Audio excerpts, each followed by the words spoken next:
Hey, Hello. I'm Jason, by the way. I don't know if we've ever met before, so thank you so much for joining us today. No, thank you for having me. Oh, the Yeah, light is nice, that one. that's okay. Get Yeah. yourself all situated and No, it's whatever you need all to do so good. you're comfortable. Hello. Cool. So first, how you doing? How's the coronavirus seclusion treating you? You know, as an outdoor enthusiast, it's a little crazy and hectic. And I mean, I miss going to the gym and having a schedule. Yeah. But I actually just, so luckily I live in North Carolina, and just a few miles from my house is a natural reserve and a little park.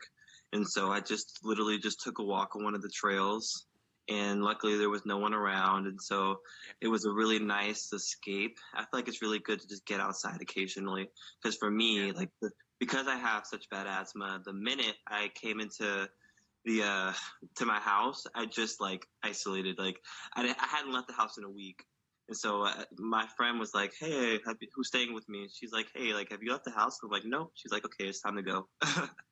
Yeah. Yeah, I didn't realize you had asthma. So does that make you a little nervous? Does it put you? I have a son who has asthma, and I know it makes me nervous because it puts him more at risk for like coronavirus, like symptoms and severity. Yeah. So I spent a lot of time in my childhood, like, kind of hospitalized for it. So my asthma was really severe because I was born premature and my lungs weren't fully developed. And so, Yeah. I've always had severe asthma issues, and my asthma, and I have also a predisposition to like infections.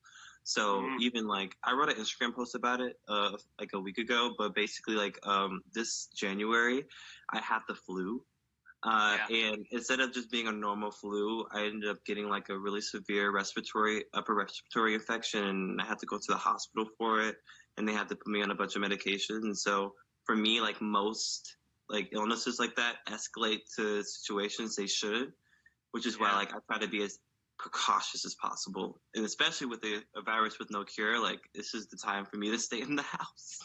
Yeah, for sure. Well, it's good you're being smart, and hopefully you're not losing your mind or being too anxious. Getting outside a little bit probably helps. Yeah, for sure. No, it definitely helped. Like I feel like rejuvenated. I mean, my class curriculum at the moment has just been compressed into a 4-week program, and so they're like, Yeah. "Here's all this work. Turn it in by April 28th, I think, and good luck." And so basically, I'm just like So you got some work to scrambling. do. Yeah, I'm basically just like scrambling to get all these assignments in, and so I have a lot of reasons to stay in the house. But it was Yeah. really nice for me to get outside. Yeah, Cool. Yeah. Well, it's nice. Everyone else is bored and you're busy, so I guess it could be worse. I mean, yes and no. There's a lot Yeah. of information out there to distract me, but like I'm trying my best. I definitely want the class credits for sure. So Yeah. Cool. Well, we appreciate you. Let's jump in. There's a lot of people joining right now and throwing up some comments, so that's great to see. I want to say it right now. We're super appreciative of you coming and joining us on Instagram Live. Our team kids are all at home now. They're all, dealing with gym closures and things like that. So everyone like needs every bit of inspiration or forward motion that we can get. So having you here to say some words of wisdom and inspire the kids is awesome. So we really appreciate that. no, thank you. I mean, I'm happy to be here, and also it helped that I have nowhere else to be. So schedule's a Yeah. little wide open for location wise. So I'm happy. Yeah. Cool. All right. So the last time we saw you in Pittsburgh was at the National Cup Series, I think in 2018 in the fall, at the bouldering competition here, where you took first place with a really good climbing day. Do you remember that? Yeah, I do remember that. Yeah, that was I think like a year and a half ago or 2 years ago. I think. Yeah, Yeah, I think it it was was a fall of beautiful day. 2018. From our Yeah. perspective, you did an amazing job climbing. How did that day rank in like your competition hierarchy? I mean, I guess for me, like I have won national cups before, so like it was like still like a special thing to win one. But for Mm, me, it was just like a testament to my training at the moment. Like at that time, I had just started college from my gap year, so I was yeah, still in like World Cup shape, and so like I was in like a really good shape, and my head was in the right place clearly, and so like it was just a good competition day. Like I was happy with my result for sure. And I yeah, kind yeah. of treat national cups as kind of like like check marks for the season. So like it helps me like mark my progress and see where I can improve come like the bigger events in the year, like the national championships or even qualifying for World Cups. So like it was definitely like a good start. Yeah. So when you think about like climbing season, do you usually make like big picture goals and then kind of break it down, like you said, into little check marks?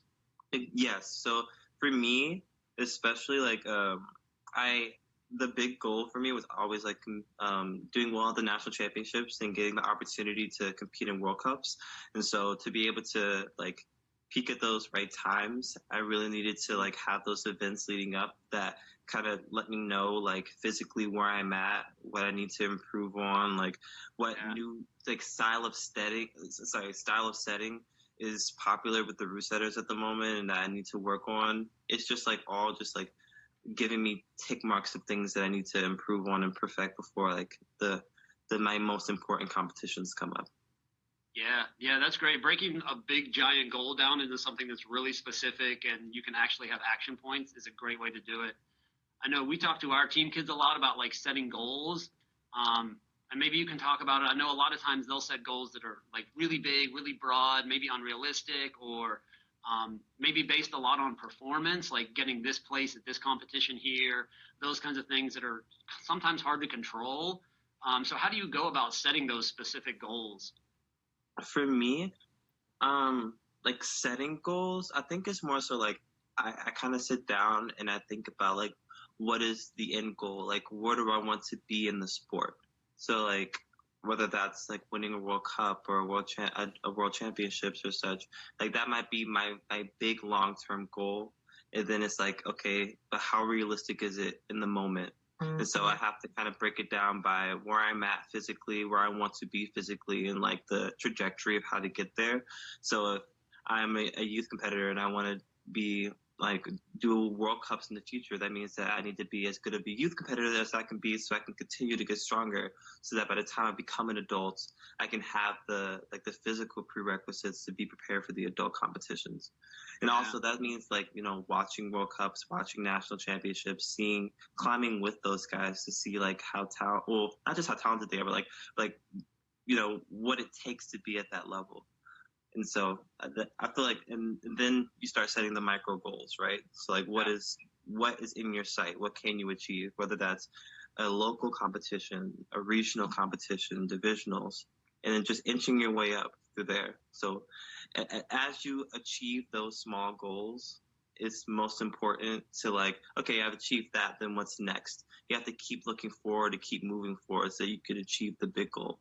So Yeah. after you've won a regionals, the next is like, okay, competing and podiuming at divisionals, and then podiuming at nationals, and then moving to the adult circuit. So there's always, I think that's what's really cool about climbing as well, is that there's always somewhere to go to.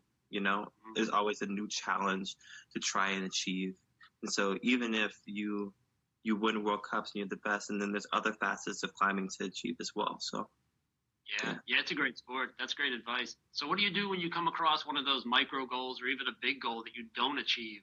Do you reevaluate? Do you push through? What's your kind of Yeah. workflow there? Oh, for me, it's definitely like reevaluation. So like for me, I remember like when I was a youth climber, I really wanted to win a youth world championships because that was like my big major goal. And like the first year that I competed, like I was able to make the final. I ended up placing fourth because I made a mistake. But it was like, okay, I didn't achieve the goal the first time around, but I knew that I was in the ballpark and I was capable. And I knew what really like didn't help me was my mental game. I don't think I was prepared to compete at that level mentally more so than physically.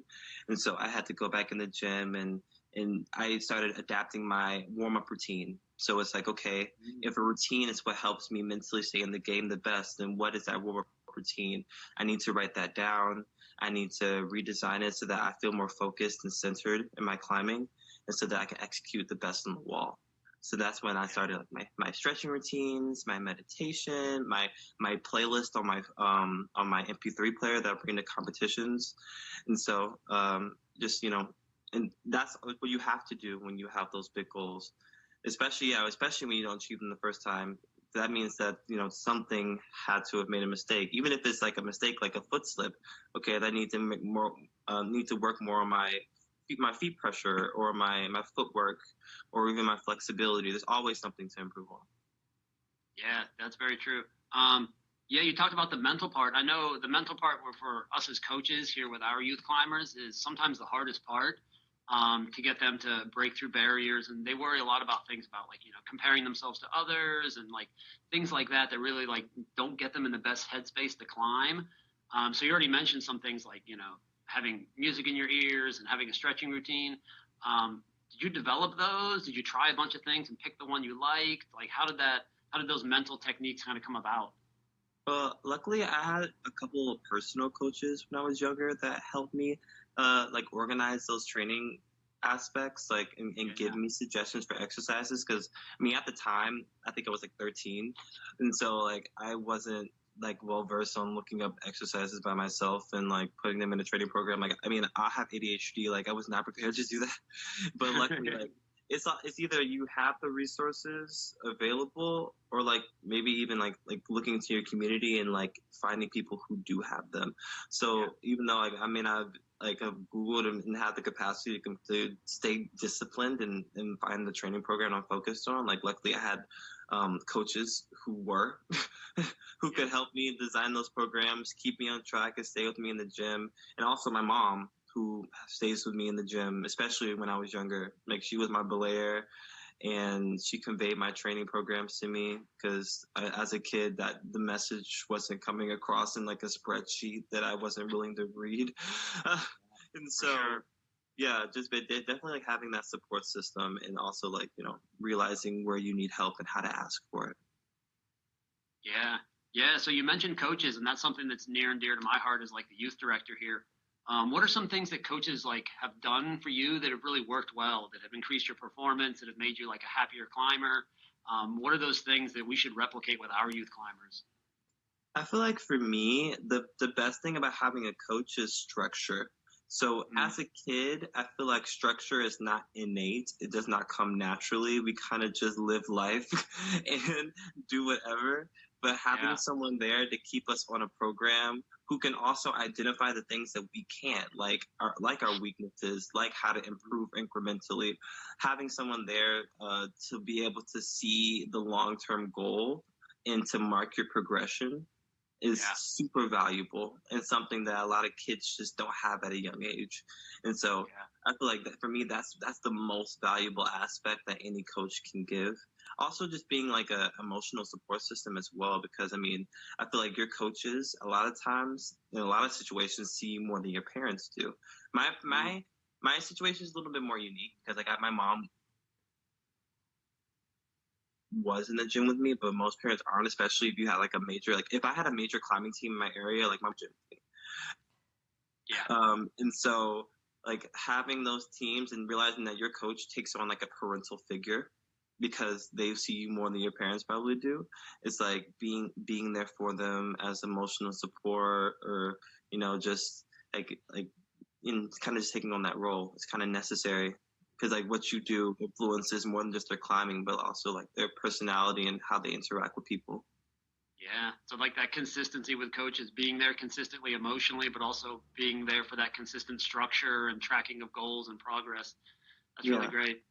What Yeah. about on the flip side? What about like negative coaching experiences you've had? Have you ever responded poorly to like something a coach said, whether they didn't mean it that way and it got taken the wrong way? Coaches are human too, so what should Well, we watch for?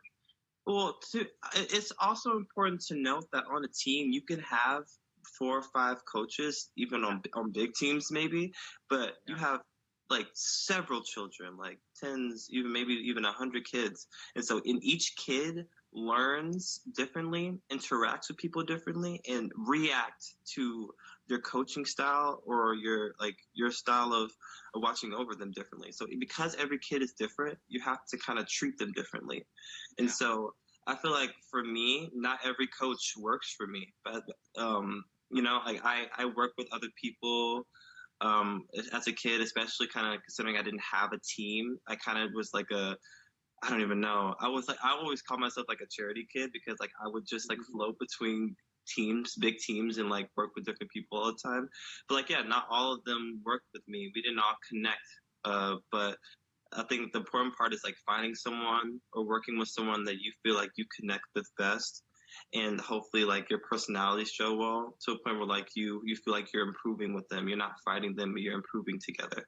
So yeah, like I obviously like I've talked to coaches who I may not have agreed with 100% of the time, but I think that I mean, big picture wise, either you work together well or you don't. Yeah. You know? Yeah. I know as youth director, I always stress that I think it's important that we have different coaches with different coaching styles and different personalities. We don't want to just be, everyone coaches the same. We want those different personalities to connect with the different kinds of kids that we have on the team. So that's great to Mhm. hear. Yeah. Cool. One of the other things that climbing's been great for you is you've been able to travel the world. Climbing's opened up a lot of opportunities for you to travel to like cool places and take fun adventures. What are some of the best travel experiences you've had? For me, I think like probably just traveling with the World Cups and like with that team because it felt like I was able to see the world, but also like in a comfortable environment with like people that I know that like have the same goals as me and support me. So I think that's always been fun. So like I've been all across Europe because that's where most of the World Cups are, Yeah. and I think like even like youth world championships too, like being able to travel for those. So I remember like being in New Caledonia, which is like an island off the coast of Australia that's owned by the French. So they speak French and like make crepes for every meal.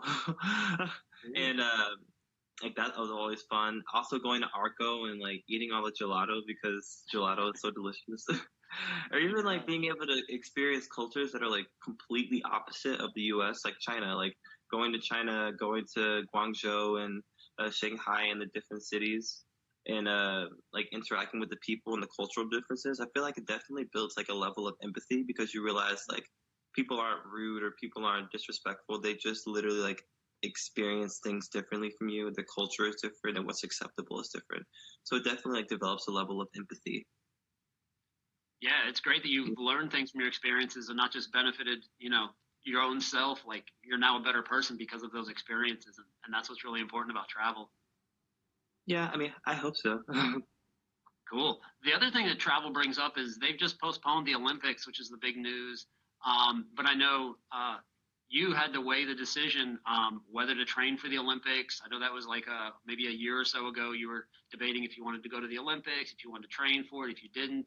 What was that like thought process like? I'm sure you were maybe feeling some pressure that this is something you should do, but also thinking internally what's best for you. Can you talk us through like how that went?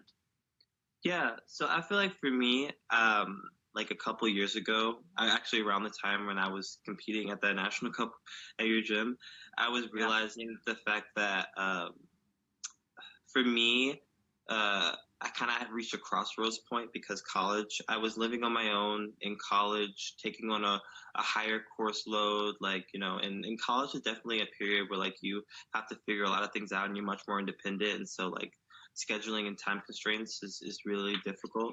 And so I kind of had to make the decision of like whether I was going to dedicate myself to like gaining this education or dedicate most of my time primarily to training and being an Olympic contender. And I felt like for me, I was going to school on full scholarship. And so I feel like the opportunity to go to school and have it paid for and not have that financial burden on my family was kind of a once in a lifetime opportunity. And so I felt like for me, it was more beneficial for me to go to school, go through my 4 years and try to achieve and attain another Olympics in 2024 than it would be for me to like skip out on college and go for this Olympics, not even knowing what the outcome would be, because I know that I mean, again, I would have been a really strong contender to go to the Olympics, but yeah, I mean, I can do both. It was in my opinion. I can go to school while it's fully paid for on scholarship and finish out these 4 years, and I can go to the next Olympics if I choose to. And so I Yeah. felt like that was the best solution for me. Yeah, yeah, but that probably definitely took some courage to weigh that, and instead of just feeling the pressure of the Olympics, I gotta go, it'll be good for sponsors, all that stuff, like actually giving it thought of what works best for you. So it sounds like you settled on that really well. Yeah, for sure. I feel like I'm so lucky to be in a sport where like the age cap can can pretty much be much higher than others. Like if I was a gymnast, that would have probably been a much different conversation where you have one Olympics and that's it.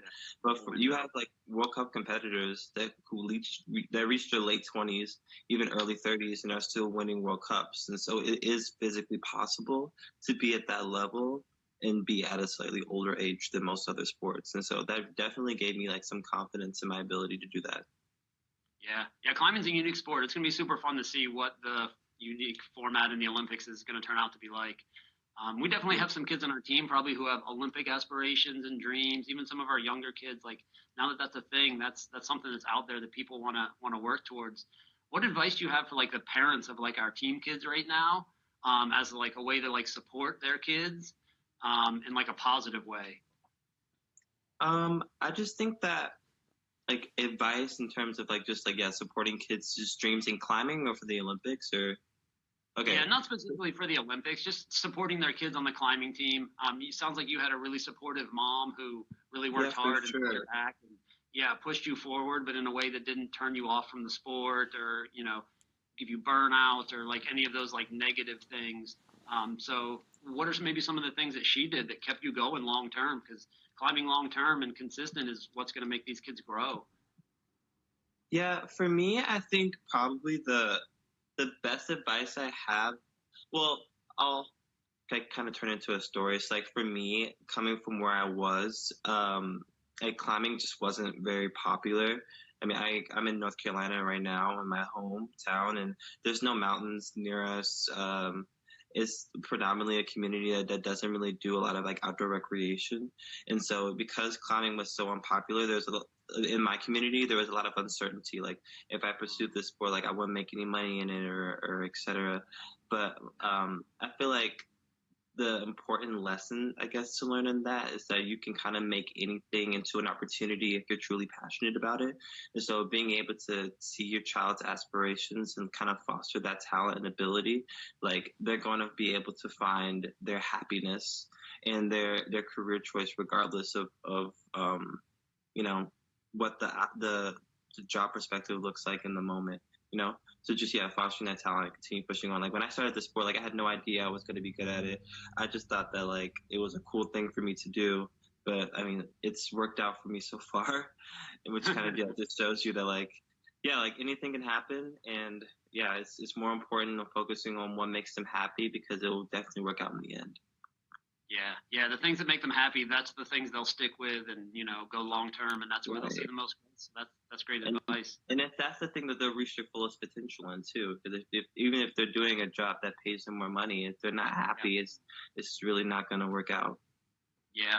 Yeah. We talk a lot about motivation and we want our kids to have like an internal motivation because they're doing Yeah, what they want to do because they love to do it and they're willing to do more and go farther. Whereas like if they're doing it for, treats or external rewards or money or, podium finishes or trophies, then that's not going to get them through the tough times. So that internal motivation, it sounds like something you have for yeah, climbing at least. yeah. Cool. Uh, I recently read your blog post. You had an awesome blog post just the beginning of the month, I think, up on your site, and you talked about a lot of important things. So I wanted to speak about how we can put that positive self-worth. You talked about, I think one of your quotes was, as an impressionable kid, you had a hard time distinguishing between athletic performance and your own self-worth. And I feel like that's something like our kids and kids in competitive sports definitely deal with a lot of attaching their self-worth and their value to their place in the finishing order. So can you talk to how you work through that and where you've settled on self-worth and competition? Oof, that's a heavy question for sure. It's important though. Yeah, no, it's super important, especially for coaches. And I feel like a lot of that kind of has to do with the influences around kids. And so, like, if you grow up in a community where, I mean, people are serious about the sport, but they also recognize that it's about like what makes you happy. I feel like that's really important because I feel like just being able to pay attention to what you teach your kids, what you're saying to the kids, and how they respond to it. Like I said, like every child is different, and the way they respond to different forms of encouragement or discipline is very different. So understanding those kids and knowing what they respond to and how they respond to it is super important. Because for me, a lot of the things that my coaches would say to me, like not even knowing it, like kind of just supplanted this like image of what climbers and success, what being successful should look like. And Yeah. so for me, like it really just didn't push me in the right direction to attain that. And so I just think that like making sure kids know that not only are they supported, but they're supported just for being themselves and being the best of them that they can be, and not trying to say that like their best selves in who they are like isn't good enough to be what they want to be, because I feel like everyone's personal best and then their personal aspirations are different and their body types are different. How you accommodate to them are different. So I feel like for me, like that's the biggest lesson I could give for coaches. Also, just like I don't know, maybe being more knowledgeable of how kids' bodies work. I feel like in our sport,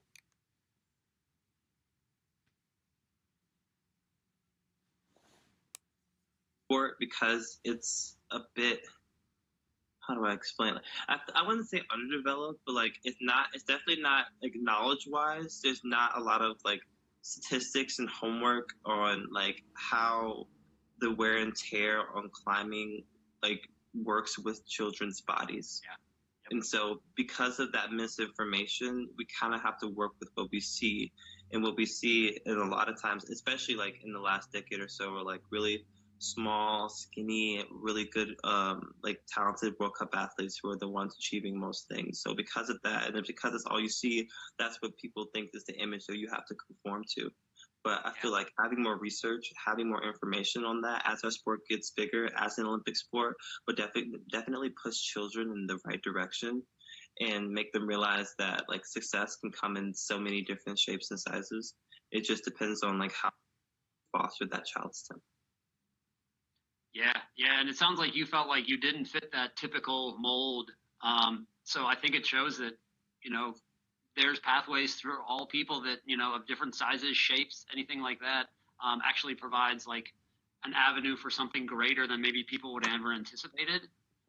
So to maybe encourage our kids to see their own unique selves as like an opportunity for something unique and special, instead of like trying to fit them in the mold of, you know, the latest World Cup style. Yeah. Cool. All right. Cool. We'll talk a couple more questions, and then maybe we'll take a couple of questions from some of our folks at home. So fill me in on what you've been doing with school. You mentioned school a little bit and going to college and all that. What classes are you taking? What goals do you have? What's the big picture there? Yeah, so at my school, like because it's like a business-oriented school, pretty much everyone graduates with like a business management degree because of the prerequisite courses that they have you take. And so because of that, like there's a lot of courses that I have to take that I really don't like. Yeah, But that's college. I mean, yeah, but I mean, for me, I just feel like college is definitely like a lot of work. It's a different level of coursework as well, especially to high school. But on top of that, like the time management aspect is super important because I have to manage my own time, and it's kind of the first time I've lived without my mom being around or helping me stay on track. Like there's no one driving me to the gym or helping me stay on track with my program or helping me like manage when schoolwork and training kind of on me. So I feel like definitely the first year or so, like it was a big adjustment in me figuring out how to manage that best and be able to fit everything that I want into a 24-hour period. But I definitely got a lot better at this whole adulting thing. I won't say I'm perfect, but like I'm making it work for sure. Yeah.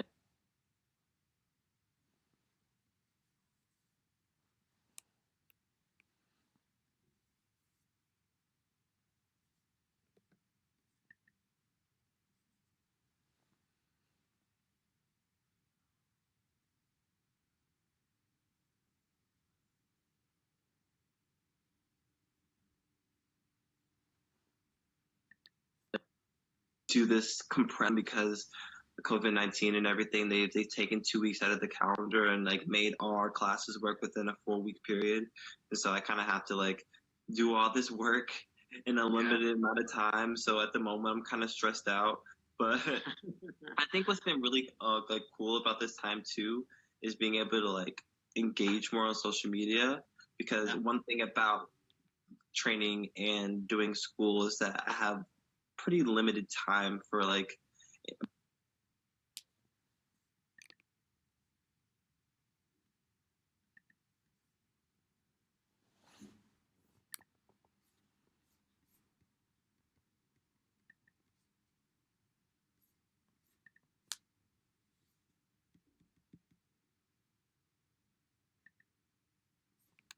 me to like film these moments.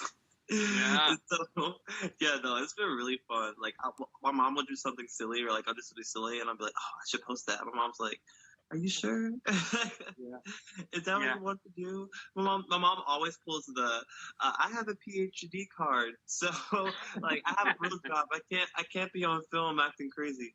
But Yeah. luckily, she's let me do it. So Yeah, I think a lot of people have been enjoying it. I cracked up about the little stuffed tiger you had. That was a great, funny story. Your mom chiming in there. oh my god, yeah. And the one where No, what did I she do? have She other stuff. sequestered. Go ahead, sorry. She sequestered you in your room with like some plastic wrap on the door and fed you underneath or something. That was also pretty funny.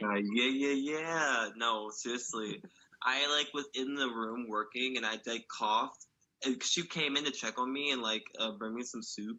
And I coughed and she looked at me like, no, no, that's not allowed in this house. Yeah, that was No, that was it's funny. been fun though. I miss her a lot. I don't see her as often.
I've always been like decent at, but never could like hit the ground. So like I think that's a big goal. I think for me, like the biggest thing that's keeping me sane in the house is like goal setting. So like there's a Yeah, lot of things that when you're going about everyday life, you just don't have time to focus on. And so now that we literally have nothing else to do but to focus on ourselves and do the work we can at home, I feel like it's a perfect time to start like focusing on those weaknesses that you never had time for in the past, or finding a new hobby or something to do that like you just didn't have time for when the yeah. world wasn't on pause. So I think that yeah, like I want to try to do some more TikTok dances. Um, you Nice. know, try some new exercises or challenges I see on Instagram.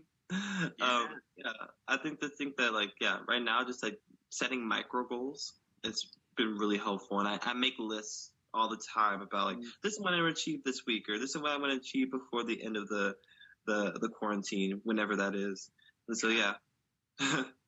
No, that's great advice. Yeah, try experiment some new things, make some micro goals, and just reevaluate those goals on a daily basis. That sounds great. Yeah. Cool. Well, thanks so much for coming and talking to us. We'll let you go here in a couple minutes, but I wanted to let you know that we really do appreciate all of the sage wisdom, all of the inspiration, just your positive attitude toward youth climbing and what climbing's done for you, and hoping to spread that to other folks. So we'll keep following you. All the things that you do on Instagram, social media, we'll pay attention to. We'll wish you the best, whether it's competing at the Olympics or climbing in the gym or going to college. Whatever you do, we wish you the best. So thanks so much for coming on, Kai. Thank you. Are there any questions in the comments? You know? I think there was one question about what's your favorite kind of training method? So probably looking for stuff that's at the gym, like training styles at the gym would maybe be a good one to talk about. Oh yeah, for me, like I really like training power endurance, so I like to build a lot of circuits with bouldering. And we have a spur wall in one of the gyms that I go to regularly, so I like to build like circuits and boulders on that. And so I probably think that's like my favorite method of training. Like I prefer to climb. Like the climbing is what I do, and it's what like attracts me to the sport. I like fitness, but I like climbing. And so yeah, like I like being able to build those circuits on the bouldering wall, and I don't need a partner to do it, so I can do it whenever I want. And so yeah, it's probably like my favorite. Yeah, our team, because they definitely seem to love it. Anytime we're like, yeah, go make up your own boulder, work over there on a steep section of wall, we'll check back. That's one of the things they really like to do. Yeah, because it helps with collaboration as well. Like, I mean, when you make up your own boulder, you have a friend come over and like you end up having a whole session of just making up boulders together and like testing yourself. Like, I think that's how you improve the most, because not only are you creating sequences, but you're climbing with people at your same level, so you're like challenging yourself as well. Yeah, you're engaged physically, but also mentally in designing that route, thinking about the movements, and yeah, that's awesome. Yeah. So another question: what's the highest climbing grade you've ever done? My highest climbing grade. So I guess in lead climbing, it'd be a 14B, so like 9A. It was a climb and span I did when I was younger, and it was like super fun because I won Open Nationals that year, and like a week after, actually no, like 2 days after, I flew to Spain to do it. And so like I was like, I just want to see like, and I only had like a week or so to do it because like of my spring break. So I was like, oh, let me just see if I can get this climb done. And when I went to do it a few days in, I ended up getting a tonsillitis because I, I stopped my medication before I went out. So like I got super sick. I didn't think it was gonna happen, but luckily I did it like the day before it was time to leave. So that's probably my hardest climb for lead climbing. And for bouldering, I've done a few like V13s, but I've never really like I don't really take bouldering trips that often, and not for like a long period of time. So like I never really like had time to project or do anything harder because of school restraints and stuff. But I'm not really competing that much right now, so like I definitely like that was my plan for the season. Like I had set out some locations I wanted to go to and to travel to, and some projects I wanted to do, but clearly all those plans are canceled at the moment. But hopefully things get settled so that I can resume those plans. Yeah. Yeah. What's the one you're like most excited about? The one that's like itching in the back of your head that like as soon as quarantine is lifted, I gotta go. I want to go to Font. So Fontainebleau is like a really, really cool area that I've never been able to explore because like I mean I'm a big guy and I have really big hands, and so like I like slopers and pinches and things that like I can get my hands on, and so like and that's all that Font is pretty much. Like that's the majority of the climbing style. So I feel like that area would really suit me well, and I just can't wait to go there. Yeah, hopefully sooner rather than later. Yeah, sooner rather than later, for sure. One of the other questions, let's see another question we had. Do you do cardio or any kind of training like outside of the gym? So actually I do a lot of cardio. Well, I used to at least. I don't do as much anymore because I don't really like it. But it's like it's an integrated part of my training program. Okay. So like I use cardio to warm up, like whether it's jump roping or running or even like rowing or something. It definitely to get my heart rate up. I think it's a really good thing to like stimulate your body, but not like stressing any of your muscles too quickly. But yeah, I use it a lot in my training, but it's definitely not my favorite thing to do because I don't really like running. Is that what you do? Running is like your go-to cardio form? Yeah, so like I run a lot actually, and I use it for train climbing because if I did not climb, I would not run. I promise. But I think that it's super valuable, especially as a lead climber, because like having that like being able to what am I thinking of? Like increasing that endurance even in your Yeah. body really helps you with breath control on the wall, with the how long you can last on the wall. And so I guess it's super helpful when climbing at high grades.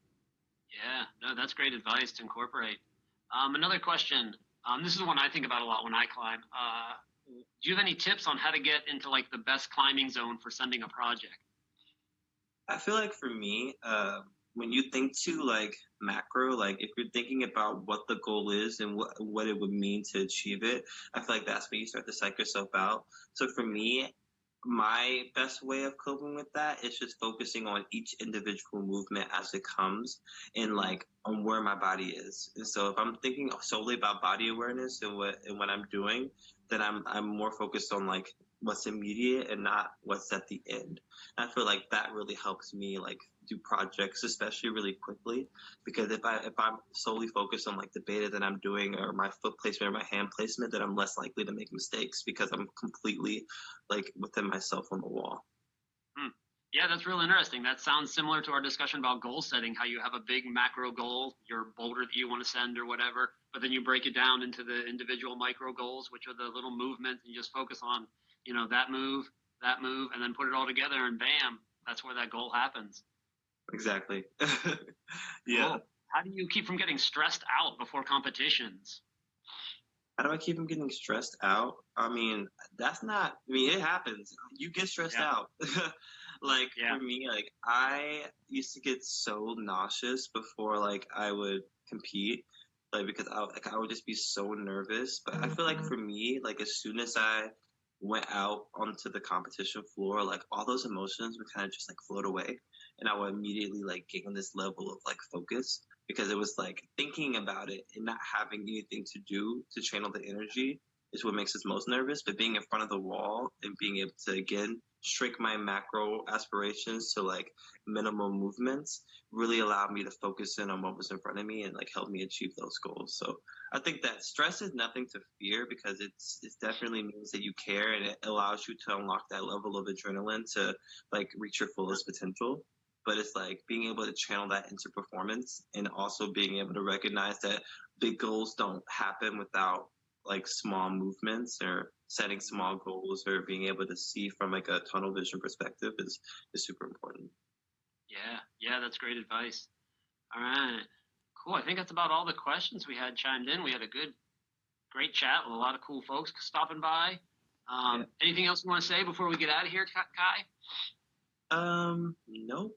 I just would say like, if you want to keep up with my content or, or any of the funny videos I post, just follow me Yeah. on Instagram.